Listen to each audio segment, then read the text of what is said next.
بسم اللہ الرحمن الرحیم۔ عزیز طلباء، آج ہمارا نصیص نمبر 20 ہے۔ ہم اگلا درس شروع کرنے سے پہلے یہ بات ذہن میں رکھ لیں کہ گزشتہ درس نمبر 19 میں ہم نے صحابہ اکرام رضوان اللہ علیہم تعالی علیہم اجمعین کی جو 3 نوازشیں تھی، اللہ رب العزت نے جو ذکر کیا، ہم نے اس کا تذکرہ کیا۔ باقی چونکہ یہ اللہ رب العزت کو اور قرآن کا یہ اسلوب ہے کہ جب مومنین کے حالات اور ان کے احوال کو ذکر کرتے اور ان پر انعامات کو ذکر کرتے ہیں تو اس کے ضد کو یعنی کفار کو بھی، منافقین کو بھی ذکر کرتے ہیں۔ تو چونکہ مومنین کے حالات ہم نے پڑھ لیے تھے، اس میں تو منافقین کے احوال رہ گئے تھے۔ وَيُعَذِّبُ الْمُنَافِقِينَ وَالْمُنَافِقَاتِ وَالْمُشْرِكِينَ وَالْمُشْرِكَاتِ الظَّانِينَ بِاللَّهِ ظَنَّ السَّوْءِ۔ چونکہ یہ بات رہ گئی تھی تو اس کو ہم یہاں پر ذکر کرتے، پھر آگے انشاءاللہ نیکسٹ طرح ہم شروع کریں گے۔ تو اللہ فرماتے وَيُعَذِّبَ الْمُنَافِقِينَ وَالْمُنَافِقَاتِ وَالْمُشْرِكِينَ وَالْمُشْرِكَاتِ، اور اللہ تعالیٰ منافق مردوں اور منافق عورتوں اور مشرک مردوں اور مشرک عورتوں کو عذاب دے۔ یعنی اللہ تعالیٰ کے ہاں آسمان اور زمین کے تمام لشکر ان کو ایک دوسرے پر اپنے علم اور حکمت کے تقاضے کے مطابق جب چاہتے ہیں مسلط کر دیتے ہیں۔ اور اس کے تقاضے یعنی اس کے تقاضے حکمت میں سے ایک یہ ہے کہ اس نے صلح حدیبیہ کے موقع پر ایمان والوں کے دلوں میں سکون پیدا کیا اور ان سے یعنی ان کے ذریعے فتوحات کا وعدہ فرمایا، اور یہ وعدہ صرف اس لیے فرمایا تاکہ مومنین اللہ تعالیٰ کے نام کو معلوم کر کے شکر گزار ہو، اور اللہ تعالیٰ ان کو یعنی اس پر ثواب وغیرہ سے نوازے، اور کفار اور منافقین کو اس سے ناراض ہونے اور ناپسند کرنے کے بنا پر سزا دے۔ اقوانین باللہ ظن السوء، جو کہ اللہ تعالیٰ کے متعلق برے گمان رکھتے ہیں۔ یعنی یہاں مراد ان کا یہ کہ گمان، یعنی یہ گمان کہ اللہ تعالیٰ اپنے رسول صلی اللہ علیہ وسلم اور مومنین کی مدد نہ فرمائے گا، اور نہ ہی ان کو یعنی کامیاب اور کامیابی بنا کر یعنی مکہ سے لٹائے گا، کہ وہ مکہ یعنی زبردست غلبہ سے فتح کرنے والے ہوں گے۔ عالم دائرۃ السوء، یہ ان پر برا وقت پڑنے والا ہے۔ وغضب اللہ علیہم ولعنہم واعد لهم جہنم وساءت مصیرا، اور اللہ تعالیٰ ان پر غضبناک ہوگا اور ان کو رحمت سے دور کر دے گا، اور ان کے لیے اس نے دوزخ تیار کر رکھی ہے، اور وہ بہت ہی بڑا ٹھکانہ ہے، یعنی برا ٹھکانہ ہے، اور برے ٹھکانے سے مراد وہ کیا ہے؟ جہنم ہے۔ دیکھو آپ اس کا مختصر سے وضاحت یہ سمجھ لیجئے کہ مومنین کے مقابلے میں اللہ رب العزت منافقوں مشرکوں کا حال بیان کرتے ہیں، جیسے کہ قرآن کا اسلوب ہے۔ دیکھو ہوا یہ تھا کہ جب مدینہ سے صحابہ اکرام عمرے کے لیے نکلے تھے تو ایک منافق جس کا نام جد بن قیس کے علاوہ کوئی منافق ساتھ نہیں چلا تھا، سوائے جد بن قیس وہ صحابہ کے ساتھ چلے تھے، باقی کوئی منافق جو ہے نا وہ نہیں چلا تھا۔ بہانہ بنا کر وہ لوگ جو ہے نا وہ سارے پیچھے رہ گئے تھے۔ انہوں نے دل میں یہ سوچا تھا کہ جا کے جو نا مدبیڑ ہوگی، ان کے آپس میں لڑائی ہوگی، اور مکہ والے مسلمانوں کو مکہ میں گھسنے نہیں دیں گے، اور مسلمان لڑائی میں تباہ ہو جائیں گے وغیرہ وغیرہ۔ تو یہ ان کا جو ہے نا ایک گمان تھا، اور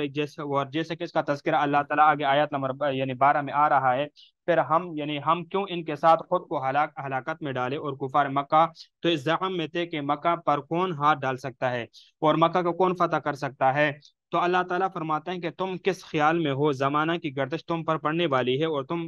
یعنی مبتلا مصیبت ہو کر رہو گے، اور آخرت میں تمہارے لیے دبتی آگ ہے تیار ہے، جو کہ بڑا برا ٹھکانہ ہے۔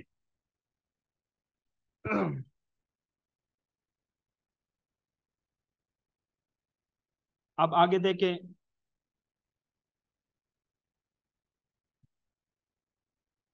وَلِلَّهِ جُنُودُ السَّمَاوَاتِ وَالْأَرْضِ وَكَانَ اللَّهُ عَزِيزًا حَكِيمًا إِنَّا أَرْسَلْنَاكَ شَاهِدًا وَمُبَشِّرًا وَنَذِيرًا لِتُؤْمِنُوا بِاللَّهِ وَرَسُولِهِ وَتُعَزِّرُوا وَتُوَقِّرُوا وَتُسَبِّحُوا بُكْرَةً وَأَصِيلًا إِنَّ الَّذِينَ يُبَايِعُونَكَ إِنَّمَا يُبَايِعُونَ اللَّهَ يَدُ اللَّهِ فَوْقَ أَيْدِيهِمْ فَمَن نَكَثَ فَإِنَّمَا يَنكُثُ عَلَى نَفْسِهِ وَمَنْ أَوْفَى بِمَا عَاهَدَ عَلَيْهِ اللَّهُ فَسَيُؤْتِيهِ أَجْرًا عَظِيمًا۔ تو پہلے ان آیات مبارکہ کا ترجمہ دیکھ لیجئے۔ وَلِلَّهِ جنود السماوات، اور اللہ ہی کے لیے ہے جنود لشکر، سماوات آسمانوں میں، والارض اور زمین میں، وکان اللہ اور ہے اللہ تعالیٰ عزیزاً زبردست، حکیماً بڑے حکمت والے۔ انا بے شک ہم نے ارسلنا کا بھیجا آپ کو شاہداً احوال بتانے والا، وہ مبشراً اور خوشخبری دینے والا، وہ نذیراً اور ڈرانے والا بنا کر، لتؤمنوا تاکہ ایمان لاؤ تم، باللہ اللہ تعالیٰ پر، و رسولہ اور اس کے رسول پر، وتعزروہ اور مدد کرو ان کی، وتوقروہ اور تعظیم کرو ان کی، وتسبحوا اور پاکی بیان کرو ان کی، بکرتاً صبح، واصیلاً اور شام۔ ان الذین بے شک جو لوگ یبایعون کا بیعت کرتے ہیں آپ سے، انما تو یقیناً یبایعون بیعت کرتے ہیں وہ اللہ سے،